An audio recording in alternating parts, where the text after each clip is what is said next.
Welcome to Wayward Writers. I'm senior literary agent and author Heather Cashman. I'm author and writing coach Stephanie Bierce. And I'm author and writing coach Nikki Jacobsmeyer. Our mission is to nurture and enrich established writers throughout their publishing journeys. We welcome all genres, age groups, and publishing paths through video podcasts, online webinars, in-person retreats, and more. We're here to help you conquer your path. We are truly excited today to have Valerie Battle Kienzle. We are going to talk about how to get yourselves on media. Stephanie, can you tell us all about Valerie? I'm excited because Valerie is going to help us with the part that most of us really hate, which is book promotion. So let me introduce Valerie. She's a Nashville native and a University of Missouri journalism graduate. She's an accomplished author and passionate historian. She's written 9 books, including titles with Reedy Press, Arcadia Publishing, and the History Press, focusing on history and culture. She's a self-declared history nerd and a member of numerous historical organizations. Valerie enjoys uncovering and sharing unique stories from the past. Today, we're going to pick Valerie's brain about how to effectively promote your books and your writing. But before we do that, Valerie, could you tell us a little bit about your writing journey? I have worn many hats in this journey. I've done public relations, newspaper, magazine, article writing, self-help columns for a newspaper, school district publications. It just runs the gamut. And so now finally author. It's a fun hat to wear, isn't it? Never a dull moment, right? I love that. And Valerie, as a fellow Mizzou grad, go Tigers. Yeah. Thrilled to have you. And I personally enjoy your books that are specific about Columbia, Missouri, were our stomping grounds during our college years. And your history, you've had great success with local media coverage. My question is, how do you identify the most effective angles or stories to pitch? I'd say, first of all, I come up with just a draft, an outline, my first draft. And when I've got that, then I start doing something called talking points. I make a list of usually 8 or 9, 10 things that are perhaps unique, but they may be things that people already know about a certain area or a certain person in that area, but to try to put a different twist to it. I try to pull in things in the talking points that'll make people go, oh, I didn't realize that. And therefore they want to know more. They want to keep reading. Could you give us an example? So ready to wear. I did learn a lot about clothing, footwear. I learned that women were the backs upon which these two industries were built. Most of the workers were women. There was not pay equity for men and women. Some children were involved in production of clothing and footwear. And that was very startling. And I felt like I had a story to tell. And I wanted to tell this story that maybe not a lot of people realized. And that was just the way things were at that time period. So Nikki asked you, how you identify the most successful angles or stories to pitch. So is this when you're pitching a media outlet? You are pitching them a story? Okay, this becomes before I ever make a pitch to a media outlet. After I've got the first draft, I've got the skeleton, I've got the bones of what the manuscript is going to be, first draft. And so then I look at the talking points. What can I talk about that would be of interest on a press release or with an interview, a radio interview, a television interview, or if somebody's writing a story about me for a newspaper or a magazine, what would be of interest? Something that people don't know. Yeah, people know that toasted ravioli is associated with St. Louis, but do they know that there were 2 places that claimed to be the originators of toasted ravioli, and they have continued to argue about that since the 1950s? No, I did not know that. I love it. I was born and raised and have never left St. Louis. Okay, so by pitching by making this pitch, not only is it going to help you with trying to sell the book to a publisher, but this pitch can also then be used for events, media, all that. Is that what Yes. kind of the summary of what you're saying? So it's once you do it this one time and you really put your heart and soul into it, you're going to get to use it again and again, right? As creators, we Yep. like that, right? More bang for our buck. How Yes. about that? That's a better That's right. analogy. Okay, cool. Not exactly one and done, but you can Sure. get a lot of mileage out of a list of talking But that points. means Yeah, you're you can use also it for a lot of thinking ways. so far ahead because most of us write the book and then, like, oh, Yeah. I need to promote it. So that's impressive to me. I guess that's something I Well, really need that's to adjust when I write something, to be thinking about how it promotes as I write. That's really smart.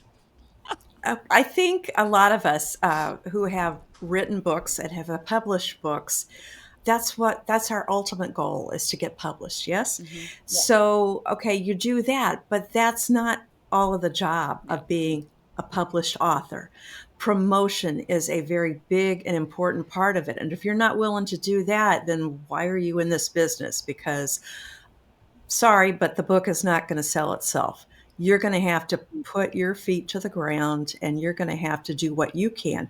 Your publisher, yes, will help and will do some promotion, but you as the author, this is your baby and you have to believe in it and do what is called shameless self promotion, which is actually pretty hard for some of us who are natural introverts. We don't like bragging and talking about ourselves. We don't like standing on a mountaintop and beating on our chest and saying, look at this book, this is fabulous. We just don't. But you have to toot your own horn, you have to be your own best cheerleader. Well, and it seems like these intriguing talking points are ways that you can engage with people without, so it almost seems like without tooting your own horn, because you're just sharing facts with people that are fascinating, right? Exactly. So I you're mean, not blatantly standing up there and saying, wow, this is right, so spectacular. You're saying, hey, I've got some information. And if you're interested in this, then there's some more good stuff in here too. So maybe you want to pick it up, take a look, read it, buy right, it. Yeah, right. And I should say, I think your intentionality of from the very beginning of putting it out there, like this will be pitched, this will be published, this will be promoted, this will get media coverage, right? We have to do that positive thinking, that that confidence behind it, that allows for more potential, not only for our book but our careers, right? right. And by taking 8, 9, 10 different talking points, you're also giving people a choice to play up in your news releases or when you do interviews or whatever. You can talk, they can cut sound bites any way they want to. They can print or not print whatever they want to. So you're giving people a lot of choices. And they could maybe pick 2 or 3 and focus on those for Yeah. an interview or whatever. It also seems like, just backing up to what Stephanie was saying, you have to think about the promotion as you're writing, but I also think that there's room for you to just write it and then go back and maybe reverse engineer the talking points and say, these would be good talking points. I need to include them in my book.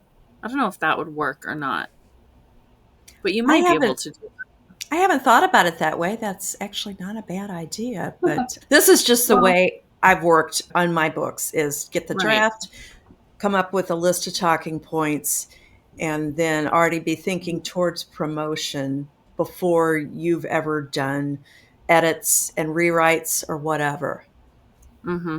before you've even So seen I a think book cover. it's important to acknowledge that if we're talking about things like fiction or something like that, everyone is going to have hooks, right?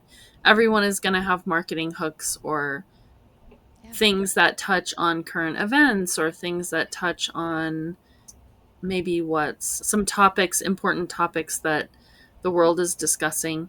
So I think that this is where we would draw these talking points in that sense as well. So, Valerie, do you create these press releases yourself, or do you work with a specialist or a professional talking point Well, person? I've written press releases about everything from golf courses to soft drinks, school districts to grocery stores. And No. yes, I do create my own releases. It's been my experience the publisher usually takes what I've written word for word and then will attach boilerplate information about the publisher, how long it's been around, how to order the book, what the price is. But that's been my experience. Maybe because I've written a lot of press releases, they've just used my words. But in writing a press release, this goes back, Nikki, to journalism, early days of journalism school, where you have the 5 W's: the who, what, when, where, why. And you want your release to be able to answer those 5 things about your book and do it in a succinct way, like maybe 4 paragraphs, 1 page, typewritten, double spaced. You don't want it to be lengthy. People are going to quit reading after the first page. But anyway, get it succinct. Think about what people could possibly want to question about the book. Okay, what's the title? When is it coming out? How many pages is it? How much does it cost? Why would this interest me? Going back again to the talking points, the hooks, what will pull people in? It sounds a lot like a tip sheet that I create. It's well, they call it different things in different parts of the world, but oftentimes when I'm trying to sell to foreign markets or I'm trying to sell to film, I create a sheet like this that shows all the bling of the book that I'm trying to sell, all the good reviews, all the good. So, do press releases have things like that too, like positive reviews, or is it just you're just talking about the book itself and that the 5 W's? You're basically the initial press release. It's cut and dry, quick and dirty. 3 or 4 Okay. paragraphs tops. Okay. You don't want to include reviews. Again, my experience and other people through the years have told me people don't read past the first page. So you can include Mm-hmm. all this other stuff if you want to. Yeah, you may get people that will take a look and go, hey, that's really cool, or wow, that's amazing. But not everybody's going to take the time to do that. If you're just drafting something and you are going to be the best promoter of your book, there is usually a sales and PR department in the publishers. So then they're going to look at it and they're going to give you Right. guidance as well. But you know your book the best, right? You're not like completely on your own, but you don't have to have a journalism degree, correct, No, in order to do absolutely it. Okay, not. great. I just No. wanted for our listeners who thought, I'm not a journalist. So, No, I mean, and if nothing else, you could Google and say, how do I write a news release? Yeah, I mean, that's what I was gonna Yeah. say. you could yeah, do that, but It probably will come yeah. yeah. up. People I could just when Google it. back to like your process in the media pitch, and you're talking about what do you have. So you were talking about you come up with these different points that ideas. How many do you actually include in your press release? Then do you include all 10, or you're saying keep it short No. and sweet? So like 5 or Three, 3? three, Okay. four, maybe Mm. something like Do that. you Yeah. do you But it's Go also ahead. like tailor it then to who you're sending it to? The pitch? Okay. Sometimes depends on what media type it is. But usually I come up with just a basic news release, Okay. and that's what I use. But you will find by having those talking points and having them written out and already thought about, even if you don't use all of them in your news release, you will have opportunities down the line when you do interviews Mhm. or when you do presentations to pull some more of these. You've already got your list. In other words, you've already done your background work. What can I talk about? Okay. Makes a lot of sense This to If that me. makes sense. Yeah. Okay. Yeah, and this writing a press release in a way might help you see if there's holes. It's like when you write the synopsis for your novel, and I know I've personally had times where I'm writing and I'm like, this certainly isn't done. I can't answer the question. And if I can't do that, an agent isn't, an editor isn't, a house isn't. So like with asking the 5 W's, or what are 3 really random interesting points as a writer, if I can't do that, let me know now than waiting for the no's or the rewrites or stuff like that. Okay, so Valerie, you've sent your pitch. How do you handle follow up? How long do you wait? And do you have a strategy for staying on their radar without totally overdoing it? I want to emphasize the fact that, hey, I got a book coming out and it's spectacular. But you also don't want to drive it into the ground and annoy people. So what happens is I use spreadsheet, come up with lists of media outlets, people who have been generous with their time and their airtime in the past. I might gear something with a known contact a little differently than I would with a cold contact, somebody that I have never dealt with before. It can be a little bit more personal, perhaps. You want to try to reinforce by making a second call. If you have a contact, somebody that you knew that was complimentary and good for you, you might make a phone call. I'm not a big person for phone calls. You might follow up with an email, but you also have to remember there may be overlaps. You can have museums, you can have schools. Just think about, brainstorm anywhere, bookstores, anywhere you could possibly benefit from promoting your book, and you want to target them. But your publisher is also going to be targeting. They may have crossover. Yeah.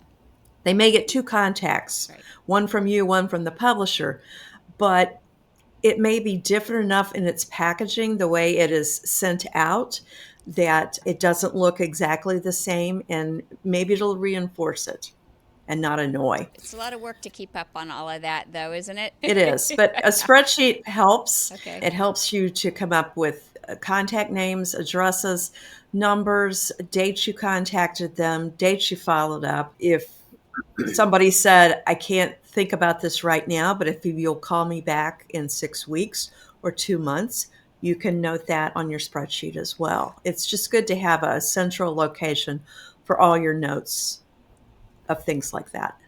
And being organized. We love Yes. Organization.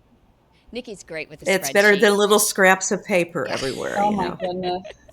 The dog or cat comes through, someone spills a drink. Let's not even talk about it. Yep. So you were mentioning that sometimes you recontact people and you obviously have built these relationships over time.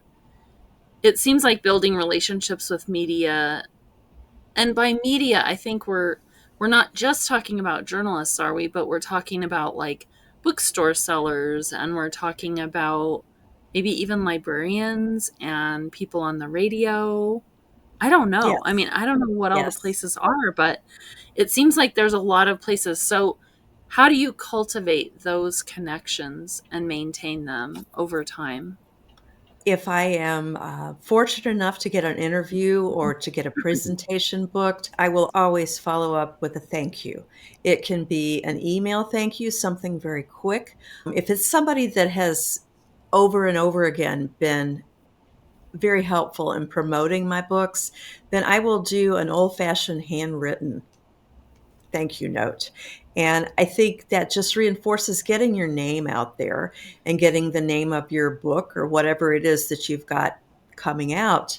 It's just reinforcement, positive reinforcement. I also follow people on social media. If somebody has interviewed me, a particular station has invited me to come be a part of a program, I will follow them on social media. I will like them or do whatever or make comments or whatever. So I try to keep the name out there, if you will. No, that's smart. Engagement. I have a question about, Valerie, I'm going off script, forgive me. It's a terrible habit I have. So how far in advance from your pub date are you making these inquiries? Sometimes it's a matter of 2 months or 6 weeks, or A few weeks. It just varies, but if you have already gotten back the first edits and the publisher is asking you to rewrite, you're already behind the game. You need to have been thinking about this long before you get to that point.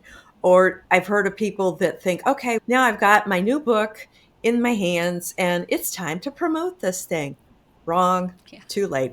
And not only the pre-promotion, but we have to remember once our book comes out, like we're not done yet, right? Like we want it to Oh, stay in print. And yes. sometimes that can seem very taxing. I guess putting it in sections, like you said, like my pre-launch is going to be this, my launch is going to be this, my post-launch is going to look like this. Okay, thank you But for. really, I mean, really, between your cover reveal and your launch date, that is like such a key time to be promoting and Yes. really ramping up, because you want, when you have launch day, you want that to be, you want to get the orange banner on your book, right? Like you want to get the numbers up.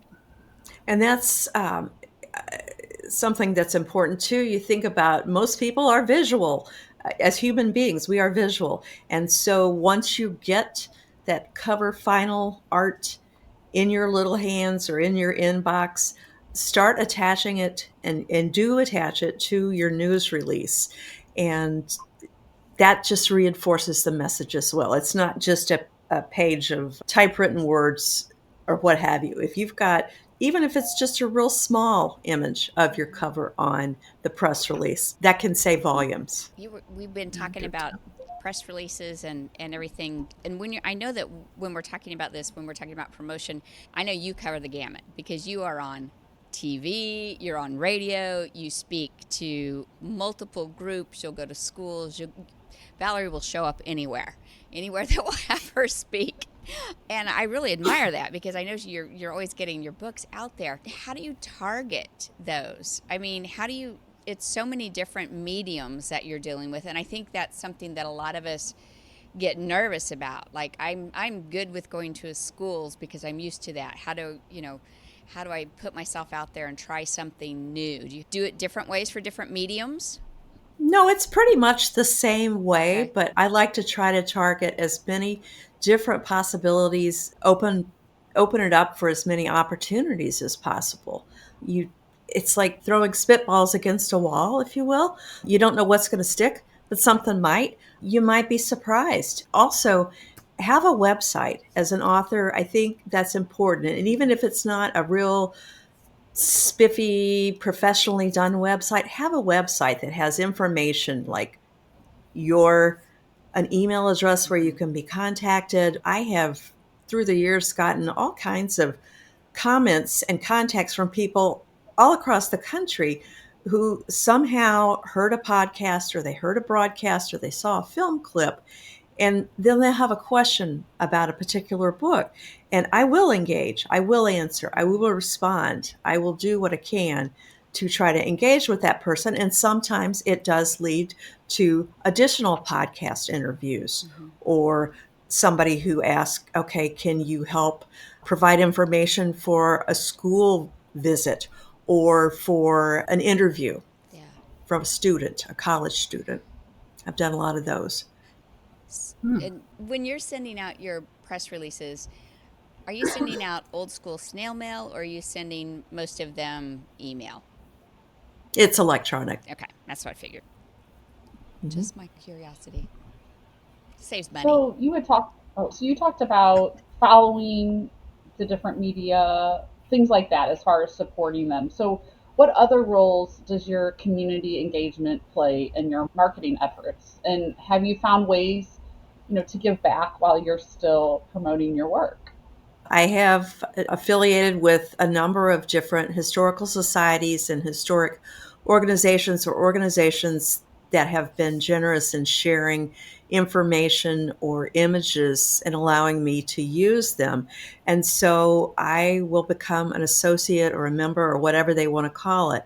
I feel like that is a good investment. Plus, then I see what they're doing in the future. Maybe it will spur an idea down the line for another topic, something else to write. I've also given some of the sales profits from my books to these organizations. I feel like you have to show appreciation. If you truly benefited from somebody's sharing of information or photos, that's the least you can do is to be appreciative and maybe give back in little ways like that. That's wonderful. Yeah, that's amazing. I just want to say that if you aren't in, the history genre, or maybe you have completely different type of book, if you have a completely different type of book, there is no reason that you can't brainstorm and find bloggers and podcasters and media outlets and places like that where your book will have its niche, right? Or where your book will Correct. fit. Mm-hmm. And you do the same process for those things. But often I see when my authors are going through, the machine of publishing, they do have publicists and places like that who find influencers or bloggers, but there's no reason that you as the author can't reach out. I mean, I think that's why authors like John Green are so successful, is because they're out there in the thick of it, as you are, Valerie, doing the with real people out in the world. And so just because we're talking about this specific history genre, I think, just expand your mind and brainstorm ways that you as an author can go and find your community and your people and the people that are going to connect with your writing. That's Absolutely. exactly So, right. Yeah, this I'm talking about history that my particular genre I have found success in, but I think it can be applied to any other genre too. And you have to believe in your book. This is your baby. You've put your heart and soul into this. You are a wordsmith. This is what you wanted. And by golly, you're going to promote it and you're going to do what you can to make it viable and to make it a success. If you're smart, right. you will. Mm-hmm. Right. Exactly. Yeah, I mean, why go through all of that just to let it die on the vine, right? No. That's Well, ridiculous. and I think people forget that if you're focusing, Valerie, like you've talked about, on what the reader is going to gain, like what's it for them, not a sale for me. But when you're like, they want these things, they are looking for books or they're looking for the information. And instead of thinking like, oh, I'm going to bombard them about buying my book, try to change your mindset, right? That I have something to offer them that they are seeking and that they want, and that's going to enrich their lives, no matter what it is you write. And I think that authenticity is shown through. I mean, don't you think? It's coming up with a hook. And Yeah, like you say, it's information maybe they didn't know, or maybe they didn't know they needed to know or wanted to right. know. If you can present it in a creative and interesting way, that may make them want to read more. Okay, let me look and see what else is in here. Okay, what else has this author got? With this book here on this list, maybe I'd like to read this book too. Maybe I'd like to get this book. Yeah. If you can establish that kind of intrinsic connection with your readers, it's like you're giving them things that maybe they didn't know they wanted or needed. You're giving Yeah, them I mean, Steve, information. Yeah. I didn't know I Steve needed Jobs. to go to two different St. Louis restaurants and see who has the best toasted ravioli. That's on my list now. I didn't know I needed to do that. I love those things. I think we need a taste It's funny test. when other people, you forget it's from St. Louis and you're like, oh, do you have T-Ravs? And they're like, come again? Yeah, right. Or Provel. Yeah. Yeah. What? Yes. Oh, yes. That's Steve Jobs said that people do not know what they want until you give it to them. Mm. Exactly. And I think he's And That's it in a successful. nutshell. I think he's doing yes, well for himself. Not He's success. done pretty well with that attitude. Yeah. Yeah, I that's mean, good. he's passed away now, but yeah, he Yeah. did okay though. he did Yeah. good. He Yeah. did good. Yeah. um Talking about all of this promotion, which I've got a new book coming out and I'm getting nervous about the promotion. How do you balance your promotion time and your writing time, and do things take priority? How do you do it? Valerie, what do you do? Okay. Well, what works for me may not work for somebody else, but That's what okay. I Just try tell to us do yours. is okay. So when it's really time to start beating that drum and promoting and such, I will say take the morning and devote that to promotion, to making contacts, to sending out information. Send out a PDF. You can get that from your publisher and it costs you nothing. Just a lot of times, it's been my experience, particular news media's television stations, they'll want to see a PDF and you can get that to them. And so it's like almost like putting the book in their hands, but they could see for themselves. But so I'll devote the morning to promotion. But then if I'm working on something else like rewrites or I have another project that I'm already starting to work on, I will break for lunch and then turn my focus toward that. And I will do that sometimes for weeks at a time. Morning is promotion time, and afternoon is creative writing time. So That's is what that works for me. an every day weekday thing? Like Uh, when you have a book coming it up? it can be when you're getting down to the wire, and Yeah, yes, yeah, it's like you're on a mission. sure. Okay, let's talk about the mission. Yeah. Okay, if I'm a very first time author and I have a book coming out, can you just tell me like my first step or first few steps of how I would begin to start finding ways to promote my book with these press releases? Okay, brainstorm, and this can be making lists on your computer, using old-fashioned notebook paper and a pen, whatever. Think about what places, what people, what audiences would be interested in what this book has to say. And just come up with lists, just start making lists and divide them by categories: schools, museums, old house, professional organizations, anything you could possibly think of, religious groups. Where could I potentially give a presentation or find an audience that would be interested in my book? And you just brainstorm and let your mind go crazy. And then you could go back through later and scratch through and think, what was I thinking? But that was not a good idea. But just brainstorm and then later go back and clean it up and edit and then start looking up addresses, email addresses. And that's the wonderful thing about today, that we have so much at our fingertips. We don't have to go to a phone book or a yellow pages or when I started out, that was a lot of my research and city directories. And it's so easy now. I don't have to physically go to a library every time I need to get information. It's right at my fingertips. So I know you specifically write a lot of about history and nonfiction. My question is, for your work that is specific to a location, like you have some books about Columbia where you went to school, or say it's a different state.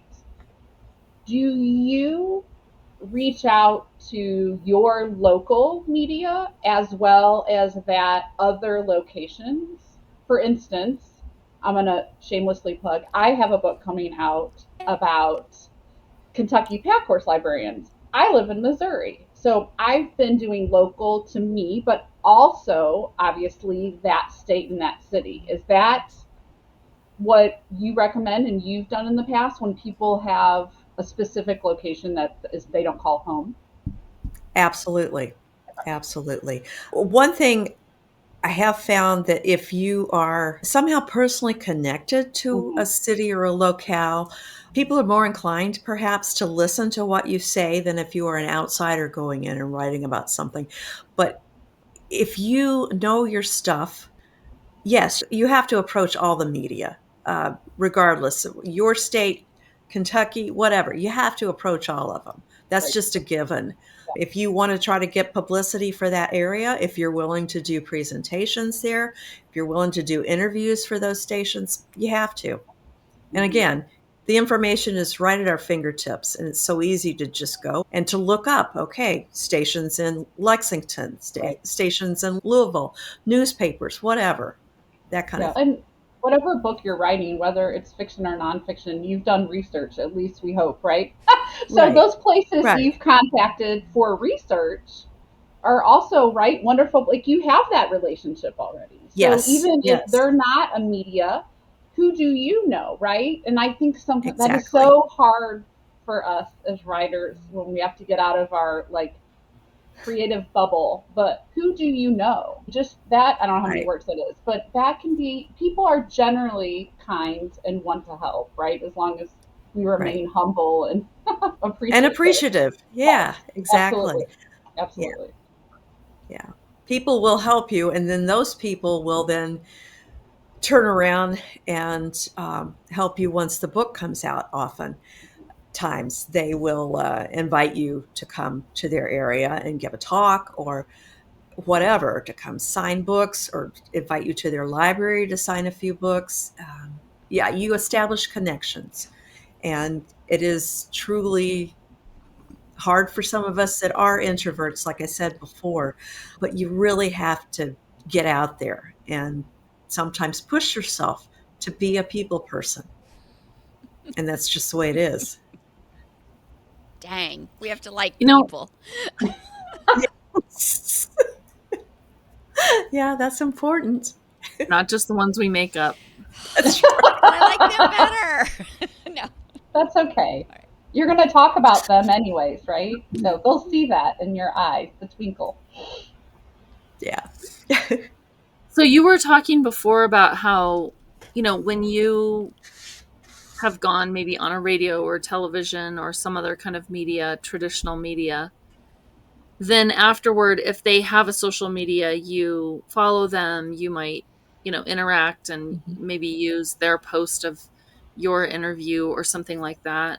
Are there other ways that social media can be an effective complement to traditional media, or is that pretty much it? Like you can ask for sound bites from like radio interviews or Ooh, TV interviews. And I've never had anybody say, no, I won't share that. And they will do that. And then you can repost it on your social media. So, say somebody maybe that you admired that was a local media personality, they interviewed you and you're like, oh my gosh, this is just fabulous. And I want the world to know. I want all my contacts to know. So you can get a clip and then you can share it and everybody can be so wowed by you and that they'll want to pick up your book, right? wonderful. I mean, of course, you would have to give them credit, but then, Absolutely, absolutely. And okay, in presentations and talks, you can use the clips or whatever and say, and this is thanks to or compliments of such and such right. media, such and such person. They have really been big supporters of this project or this book. Just things like that. Just be appreciative. Express your appreciation. Yeah, excellent. Great advice. This is the difference between people writing books and AI writing books, because no matter what ends up happening with that, those connections will not happen with that. And as a reader, most of us, not all of us, most of us want a connection with the author and the illustrator and the work and the topic, not that a machine created it. I just felt really compelled to say that because I feel like it's That's a great point. out Yes. there so much now, and we need to be aware but not fearful, because relationships have, been around since the beginning of time, and storytelling in a face-to-face way. And so, Valerie, looking back on all your promotional efforts, is there a particular success story or media appearance that really stands out and was especially impactful for you? I would say overall it would be going on 7 a.m. news information, whether it's radio or podcast or television broadcast. They seem to have a surprisingly large audience. I don't know if it's people getting ready for work, getting kids ready for school, but I have had the most positive feedback from people who said, "Oh yeah, I saw you at 7:10. Oh, I saw you on such and such at 7:25 before the commercial breaks." Yes, it's very hard to get up early in the morning to get yourself to a studio, to go through all the sign-ins and the releases you have to sign. You feel like you're going to a foreign country. But I have found it to be probably the most successful as far as getting the message out to the most number of people. That's That's interesting. great. Now, do you get feedback that on there because people are just is it because they're communicating to you, I heard you or I saw you? Is that kind of where Mm-hmm. you're? That's so fun. Yeah, and sometimes it'll come like the same afternoon or the next day. "Oh, hey, I saw you. Hey, I know who you are. Yeah, I I didn't saw know that I book. do. I saw that book you were talking about. I'm going to go buy that." And you think, "Yes, Yes, success." it was worth it, right? It was worth getting up at 5 to get yourself all beautiful and get yourself down to a studio. Yeah, it's worth it. Yeah, That's Yeah. so fun and encouraging. it Thank is. you. So, Valerie, do you ever pay for these interviews? Okay. No, I I'm just cheap. I want to I'm put cheap. that out there That's a great because question, Heather. I think that oftentimes we think, well, I know for a fact that publishers do pay influencers to read and review books and things like that. And so I want people to realize that you don't have to spend money Mm-mm. to be on these media platforms. They need you as much as you need them. Sometimes a station will have filler space, and it's interesting to see how they have to fill every moment. You can't have dead airspace. And so if you are going to go and talk about your latest book, sometimes it's good to take a list of where you will be appearing, presentations you're doing, or book signings, because then you can say, "Oh, by the way, and I'll be here." And sometimes, if they're very kind and they have some free airspace, they will make up a little slide or a screen that shows where you're going to be, what time, and this and that. That's like gravy. That's bonus time. If you can get a station willing to do that. But no, I am a very cheap person. I give myself a very, Frugal, Valerie. Frugal. okay, I give myself a conservative, frugal amount of promotion money for each book. And I've done things like t-shirts, banners, bookmarks, pins, buttons, but I don't spend a lot of money because I am frugal. But you can do it. But again, self promotion. You have to be willing to talk about your book, to get out there, to do what you need to do to sell this thing. You've put your heart and soul into it. Now you got to sell it. So, Valerie, tell us about your last book that came out. My last book was St. Genevieve, Missouri, A Walk Through History. And it is a walking tour book. That is the second walking tour book I've done. I did one the year before that for St. Charles, Missouri.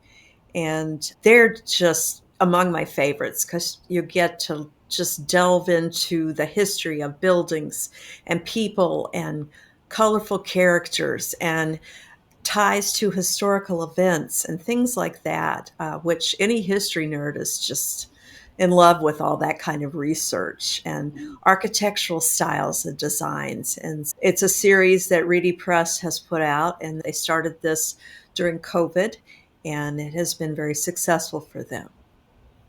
Wonderful. Wonderful. Well, thank you so much for being with us today. Thank you for having me. I appreciate the opportunity. Thank you. Thanks. Thank you for joining us on this episode of Wayward Writers. Let's connect. Find us at waywardwriters.com, X, Instagram, YouTube, and Facebook. See you next time. Conquer your path.